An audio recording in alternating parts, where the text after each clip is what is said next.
Assalamualaikum warahmatullahi wabarakatuh.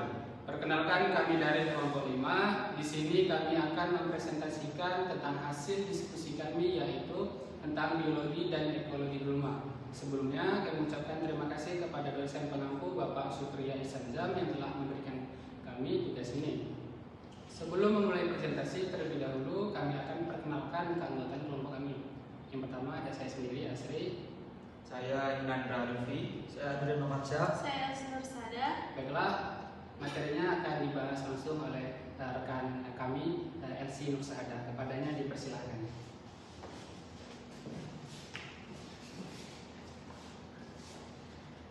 Di sini saya akan menjelaskan tentang apa itu gulma. Gulma adalah tumbuhan yang tidak diinginkan yang tumbuh di sekitar tanaman budidaya yang selama hidupnya akan berkompetisi dengan tanaman budidaya untuk merebut nutrisi, air, serta cahaya. Ciri-ciri gulma yaitu pertumbuhannya cepat dibandingkan tanaman budidaya, memiliki produksi biji yang sangat banyak, dan memiliki alat perkembangan vegetatif seperti rimpang, stolon, dan umbi. Daya adaptasi terhadap lingkungannya sangat tinggi, dia bisa hidup dimanapun saja dengan keadaan lingkungan yang berbeda-beda. Memiliki sifat dormansi biji. Selanjutnya ada biologi gulma. Saya akan menjelaskan macam-macam klasifikasi gulma berdasarkan morfologi. Yang pertama ada gulma rumputan. Gulma rumputan juga disebut dengan gulma berdaun sempit. Dia memiliki daun berbentuk pita dan tulang sejajar, batang berongga, serta berbuku. Memiliki akar serabut. Contohnya Imperecta cylindrica, yaitu alang-alangan. Yang kedua ada gulma tekian. Gulma ini memiliki ciri-ciri batang padat dan berbentuk segitiga, tidak berbuku jelas, daun tersusun 3 arah, memiliki umbi dan rimpang seperti Cyperus rotundus atau rumput teki-tekian. Selanjutnya ada gulma berdaun lebar. Gulma ini memiliki daun menyirip atau menjaring, batangnya bercabang dan umumnya dikotil. Dan contohnya ada rumput bandotan. Yang selanjutnya ada gulma pakistan, memiliki ciri-ciri berkembang biak dengan spora, tidak berbunga dan tidak berbiji. Daun muda biasanya membentuk menggulung dan umumnya tumbuh di sekitar tempat lingkungan yang lembab. Selanjutnya akan dijelaskan oleh Asri.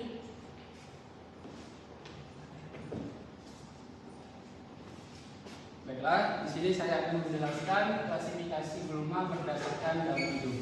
Jadi untuk klasifikasi gulma berdasarkan daun hidup itu dibagi atas 3. Yang pertama ada gulma semusim, yang kedua ada gulma 2 musim, dan yang terakhir ada gulma tahunan.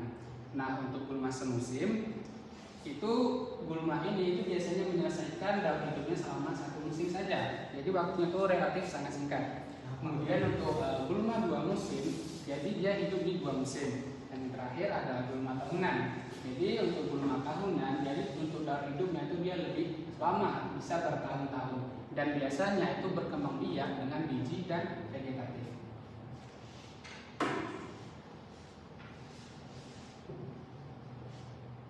Selanjutnya yaitu cara perkembangbiakan gulma.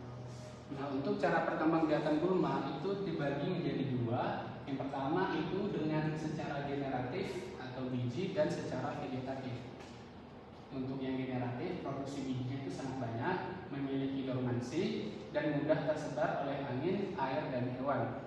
Nah, untuk perkembangbiakan secara vegetatif itu bisa melalui rimpang atau rizom, kemudian stolon dan umbi.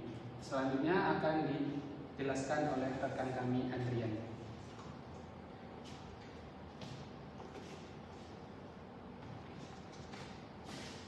Nah, selanjutnya di sini ada ekologi gulma.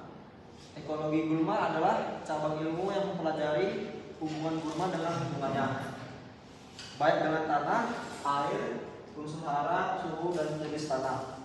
Secara sederhana, ekologi gulma membahas bagaimana gulma bisa tumbuh, berkembang, bersaing, dan bertahan hidup di suatu lahan. Gulma memiliki kemampuan adaptasi yang tinggi Dalam ekologi gulma juga dipelajari tentang persaingan dengan tanaman budidaya dalam memperebutkan unsur hara, air, cahaya, dan ruang tumbuh. Strategi reproduksinya baik melalui biji maupun secara vegetatif. Penyebaran gulma bisa melalui angin, air, hewan, atau aktivitas manusia. Dengan memahami ekologi gulma, petani atau peneliti bisa menentukan cara pengendalian yang lebih tepat, efektif, dan ramah lingkungan. Karena pengendalian didasarkan pada cara hidup dan sifat alami gulma tersebut. Selanjutnya akan dijelaskan oleh Andra.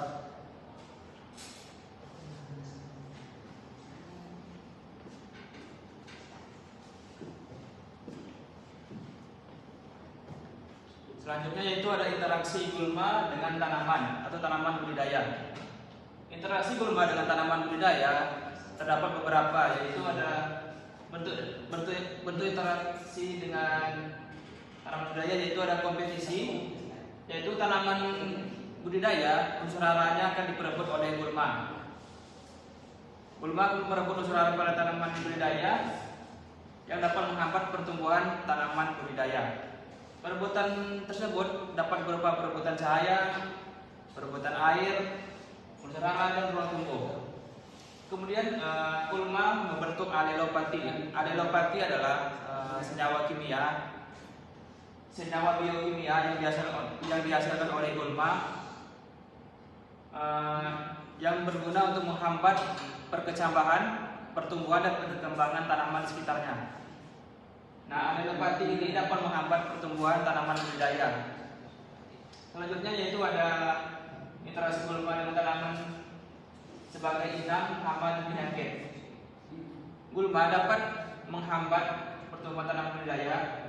Dia merupakan tanaman yang dapat menurunkan hasil panen 20 hingga 80% pada tanaman budidaya. Gulma dapat menjadi penyebar penyakit dan sebagai tempat inang hama yang tumbuh pada tanaman. Ya, mungkin sekian saja. Selanjutnya itu kesimpulan.